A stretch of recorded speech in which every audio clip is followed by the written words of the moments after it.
مولا عباس جناب علی ابن طالب کے بیٹے اور جناب ام المومنین کے لختے جگر تھے۔ مولا عباس 4 شعبان 26 ہجری کو بروز منگل مدینہ منورہ میں پیدا ہوئے۔ مولا عباس مولا علی کی دعاؤں کا نتیجہ تھے۔ اب جب مولا عباس کی ولادت ہوئی تو مولا علی نے فرمایا، میرے نور نظر کو میرے پاس لاؤ، تو اس وقت مولا عباس سفید چادر میں لپٹے ہوئے تھے۔ اب جب مولا عباس آپ کی آغوش مبارک میں دیے گئے، آپ نے چہرہ عباس سے کپڑے کو اٹھایا، چہرہ قمرِ بنی ہاشم پر نظر ڈالی اور فوراً پیشانی فرزند کو بوسہ دیا۔ اس کے بعد امام نے مولا عباس کے ننھے ننھے ہاتھوں کو نکالا، دستے بازو اور کلائی کو دیکھا۔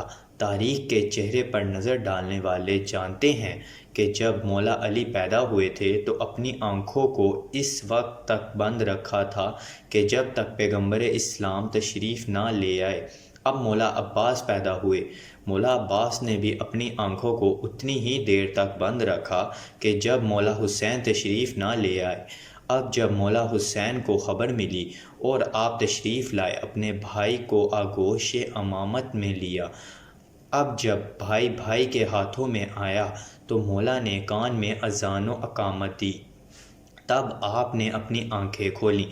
تاریخ شاہد ہے کہ جب مولا علی پیدا ہوئے تھے تو پیغمبر اسلام نے اپنی زبان مبارک مولا کی زبان اقدس پر رکھی تھی۔ اسی طرح جب مولا عباس پیدا ہوئے تھے تو مولا حسین نے اپنی زبان مبارک مولا عباس کی زبان اقدس میں دی تھی۔ مولا عباس کی ولادت کے 7ویں دن رسم عقیقہ عمل میں لائی گئی اور پھر عباس نام رکھا گیا۔ اب اس بہادر فرزند کا نام عباس رکھنا اس لیے مناسب تھا کہ شیر کا بیٹا شیر ہی ہوتا ہے۔ مولا علی کا نام حیدر بھی تھا۔ مولا علی کو حیدر اس لیے کہتے تھے کہ آپ بڑے بہادر تھے، اور حیدر شیر کے ناموں میں سے ایک نام ہے۔ تجھے اس طرح حیدر شیر کے ناموں میں سے ایک نام ہے، اسی طرح عباس بھی شیر کے ناموں میں سے ایک نام عباس ہے۔ مولا عباس نے 11 سال کی عمر میں معرکہ صفین جھیلا۔ تقریباً 14 سال کے سن میں باپ پہ سایہ سے محروم ہو گئے۔ اب دن گزرتے رہے، راتیں گزرتی رہیں۔ اب مولا عباس کی والدہ جناب ام المومنین مولا حسین کے پاس آئیں، کہنے لگیں، سلطان دو عالم، کیا اچھا ہوتا اگر میرے نور نظر کا گھر آباد کر دیا جاتا۔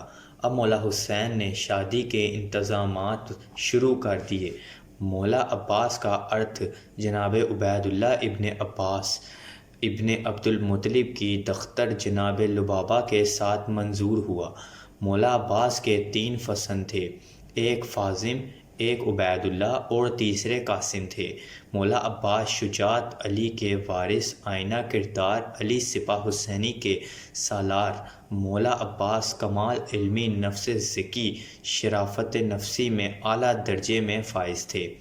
علم و رجال، علم و فقہ، مسائل شرعی مولا عباس کا میدان خاص تھا، اور مولا عباس اعلیٰ کردار اخلاق کے مالک تھے۔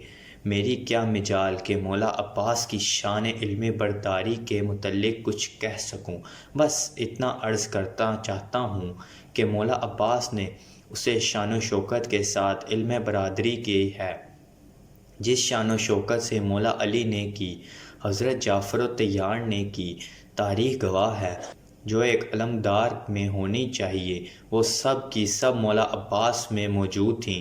سب سے بڑی چیز جو علمدار لشکر کے لیے ضروری ہے وہ یہ ہے کہ بلند و ہمت والا ہو، بہادر ہو، شجاع ہو، بڑی بڑی جنگوں میں پہنچا دینے والا ہو، دشمن سے بے چینی ایک لڑ جانے والا ہو، غم کھانے والا ہو اور موت کی آنکھوں میں آنکھیں ڈال کر مسکرانے والا ہو، دشمن سے مرعوب نہ ہو، مستقبل مزاج ہو، میدان جنگ کی طرف پشت کر کے نہ دیکھنے والا ہو، اور اپنے آقا کا حکم ماننا اس کی زندگی کا شیوا ہو، اور وہ علم کی حفاظت میں ہر قسم کی قربانی پیش کرنے کو تیار رہے۔